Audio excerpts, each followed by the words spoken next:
칼빈은 중보자 예수 그리스도께서 죽고 장사되시고 그리고 지옥에 내려가셨다. 이제 이곳에서 지옥에 내려가심, 지옥 강하 이것에 대해서 다루고 있습니다. 지옥에 내려가심이 주요한 교리라고 칼빈은 이야기하는데 사실 지옥에 내려갔다는 의미가 아니라 극심한 영혼의 고통을 당하심 이렇게 칼빈은 이해하고 있습니다. 이제 이 부분을 우리가 한번 살펴보겠습니다. 칼빈은 예수님께서 지옥에 내려가심, 곧 지옥 강하 이것이 구속의 효과를 논하는데 적잖이 중요한 사안이다라고 생각합니다. 그리고 사도신경에서 이 부분이 초대교회 이후로 나타난다는 것을 또한 지적합니다. 사도신경에서 지옥에 내려가셨다라는 고백은 후기본에 나타납니다. 그런데 칼빈은 이 교리가 아주 중요한 교리다. 그리고 유용하고 무시해서는 안 될 비밀을 담고 있다라고 이렇게 이야기합니다. 초대 교부들 중에 지옥에 내려가셨다라는 이것을 말하지 않은 교부는 거의 없다라고도 또한 칼빈은 말합니다. 그러면 과연 지옥에 내려갔다 이것이 무엇을 의미하겠습니까? 사도신경에는 모든 구속의 요체가 있고 가장 순수한 말씀이 사도신경에 새겨져 있으며 모든 구원의 세목을 담고 있는 절대적인 신앙의 요체다라고 칼빈은 이야기하고요.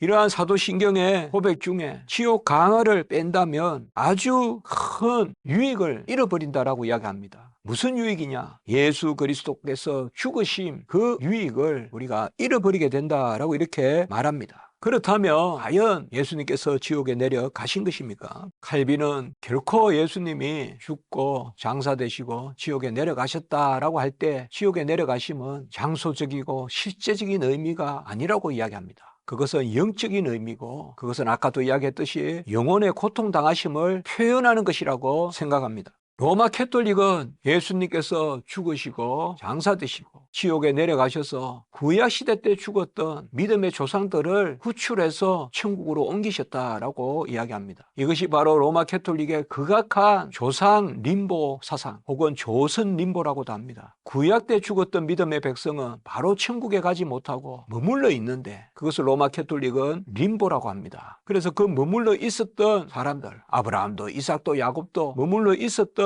구약의 믿음의 조상들을 예수님이 죽으신 후 내려가셔서 데리고 올라가셨다는 것입니다. 이것은 전혀 성경적 교리와 가닿지 않습니다. 그들은 베드로전서 3장 19절을 인용하면서 예수님께서 옥에 내려가서 이 옥은 망대라고도 번역할 수 있습니다. 그 옥 중에 있는 영들에게 선포하셨다. 이 구절을 근거로 삼아서 이런 주장을 합니다. 그러나 이 본문은 예수님이 낮아지시고 높아지시는 예수님의 죽으심에 은세가 미치지 않은 곳이 없음을 그것을 이야기하는 것이죠. 이것이 예수님이 실제로 내려가셨다는 것을 의미한다고 보기는 어렵습니다. 예수님은 우리를 위하여 모든 고난을 당하셨습니다. 그의 고난 당하심은 육체의 고난뿐만 아니라 영혼의 고난도 포함하는 것입니다.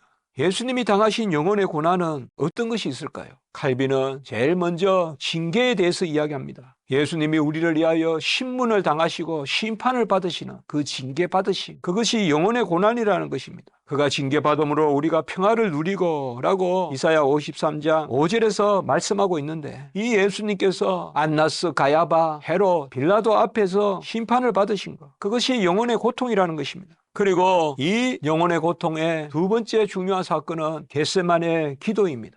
예수님께서 번민하시고 고통 가운데서 겟세마네에서 기도하신 것이죠. 히브리서에서는 예수님께서 눈물과 심한 통곡으로 간구하시고 그의 두려움으로 말미암아 들으심을 얻으셨다라고 했는데 칼빈은 이 겟세마네의 기도를 영혼의 고통이라고 생각하는 것입니다. 그리고 세 번째 십자가에서 엘리 엘리 라바 사박다니 나의 하나님 어찌하여 나를 버리셨나이까. 이것은 예수님이 버림받은 우리의 자리에서 하나님께 탄원하시는 것입니다. 기도라고도 할 수 있습니다. 이것은 아버지가 아들을 버리심이 아니죠. 아버지가 아들을 통하여 대속의 의를 이루심이죠. 이 유기의 고통 이것도 영혼의 고통이라는 것입니다. 네 번째 가장 큰 영혼의 고통 그것은 바로 죽음 자체입니다. 우리는 어떤 육체의 고통이 어떠함에 따라 편하게 죽었다, 고통스럽게 죽었다 이렇게 말하지만 사실 죽음 자체는 육체의 고통이 아니라 영혼의 고통입니다. 영혼과 육체가 분리되는 죽음의 고통. 아무리 편하게 죽는 사람에게도 죽음의 고통, 영혼의 고통이 있습니다. 이러한 영혼의 고통, 물론 다른 곳에서도 많이 나타나지만 대표적으로 칼빈은 이 부분에서 예수님이 우리를 위하여 징계받으심, 곧 심판, 재판받으심, 그리고 겟세마네의 기도, 그리고 엘렐리라바 사박다니의 그 우리를 대신한 유기를 당하심, 그리고 죽음, 죽기까지 복종하심, 이러한 것이 영혼의 고통이고 이 영혼의 고통을 표현하기 위한 것이 지옥에 내려가셨다라고 말씀하신 것이라는 것입니다. 저주받고 버림받은 인간의 무수한 고통들을 영혼으로 겪으심으로 더욱 대단하고 뛰어난 어떤 값으로서 넘겨지셨다는 사실인 것입니다. 죽음은 하나님으로부터 분리되는 것이지 않습니까? 육체의 죽음도 있고 영적 죽음도 있는 것입니다. 그 영적 죽음은 바로 저주이고 그 저주는 하나님의 진노와 하나님의 버림을 받는 자리, 그것이 바로 영적인 사망입니다. 예수님께서 지옥에 내려가셨다라고 표현하는 것은 초대 교부들도 또 종교개혁자들도 전부 지옥에 내려가셨다라고 고백할 때 그 의미는 영적 고통당하신 그것을 뜻한다는 것입니다. 중세시대 때는 예수님의 육체의 고통은 우리를 위한 것이지만 영혼의 고통은 예수님 자신을 완성을 위한 것이라고 했습니다. 그래서 육체의 고통만 우리를 위한 것이다. 그러니까 종교개혁기에 영혼과 육체의 모든 고난당하심, 고통당하심이 우리를 위한 것이다. 이 진리를 강조하기 위해서 지옥에 내려가셨다라는 고백이 아주 중요한 요체고, 아까도 말씀드렸지만 이 고백을 빼버리면 죽음의 유익을 삭감하게 됐다. 그렇게 칼빈이 이야기했지 않습니까? 바로 이런 의미인 것입니다. 그래서 지옥에 내려가셨다, 지옥 강화 교리가 중요하다는 것입니다. 영혼의 고통 당하심도 우리를 위한 것이라는 것을 이 지옥에 내려가셨다라는 표현으로 우리가 강조하게 되기 때문에 그것이 귀하다는 것입니다. 마귀의 건세, 죽음의 공포, 지옥에 맞서는 그러한 영혼의 고통 당하심, 타락한 인류가 갖게 되는 무수움, 공포, 전율, 고민, 이런 모든 영혼의 비참함을 우리 주님께서 가져가셨다는 것입니다.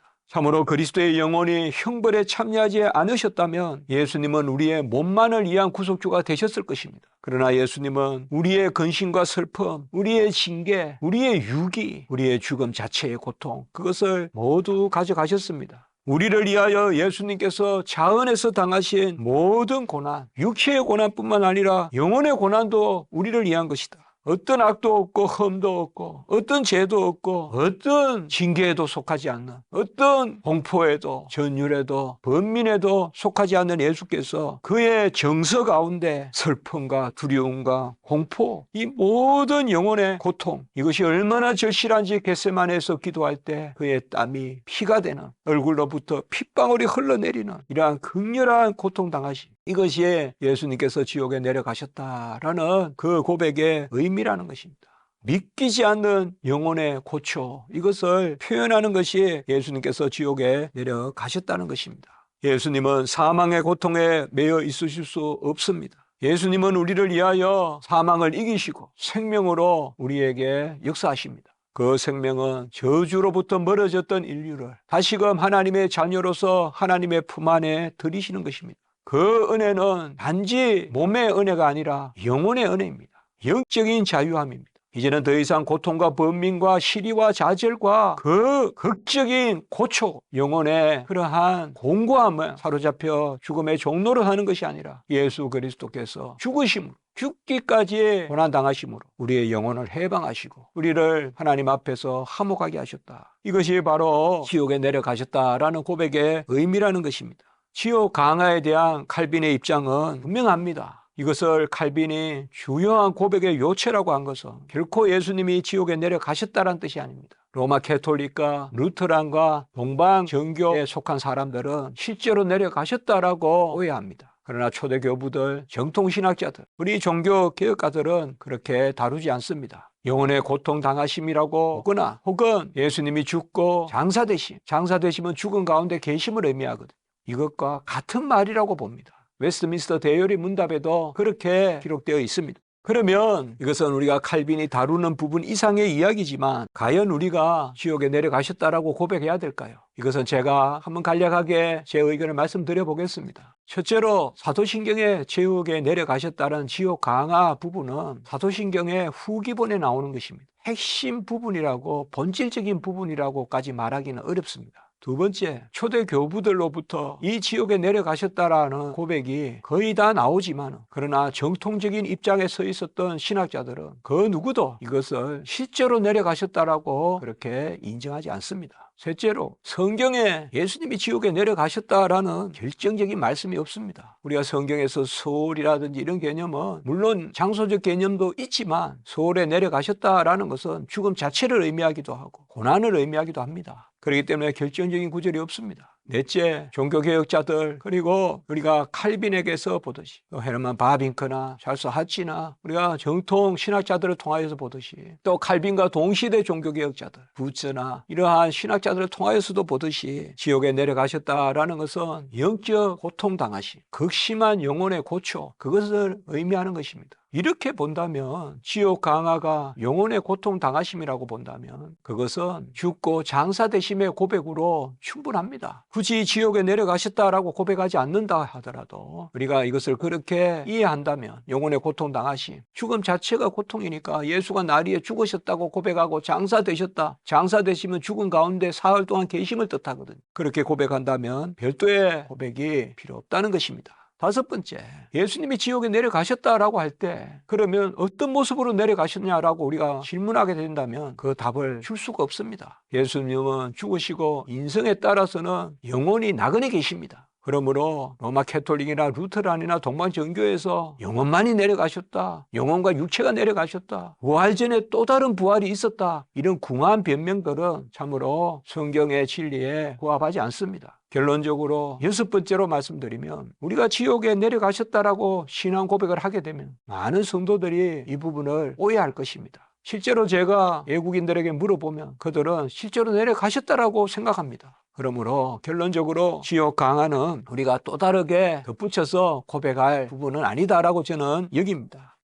이제 이 부분을 정리해 보겠습니다. 첫째, 그리스도의 지옥 강화는 그의 영혼이 우리를 대신하는 형벌을 받으심으로써 그가 우리의 몸뿐만 아니라 영혼의 구속자가 되심을 선포한다는 점에서 칼빈은 유용한 비밀을 담고 있다고 한 것입니다. 둘째, 주님은 성육신 때 취하신 영혼과 육체 모두를 대속의 값으로 치르셨습니다. 저주받은 우리 영혼에 부과된 징계, 유기, 죽음을 극심한 눈물과 통곡 및 고초 가운데 주님이 대신 감당하셨습니다. 이 영혼의 고통 당하심에 지옥 강화의 뜻이 있습니다. 셋째, 지옥 강화를 말하면서 주님이 죽음 이후 부활 전에 실제로 지옥에 내려가셨다거나, 그리하여 구약의 믿음의 조상들을 구출하셨다거나, 지옥에서 복음을 선포하셨다거나, 이러한 주장들은 모두 성경적 근거가 없습니다. 넷째, 사도신경은 모든 세목의 완전하고 절대적인 신앙의 요체를 함의하며 가장 순수한 성경 말씀이 새겨져 있으므로 말씀의 가르침에 따라야 합니다. 분명한 것은 사도신경의 고백은 말씀의 뜻 가운데서 받아들여져야 한다는 것입니다.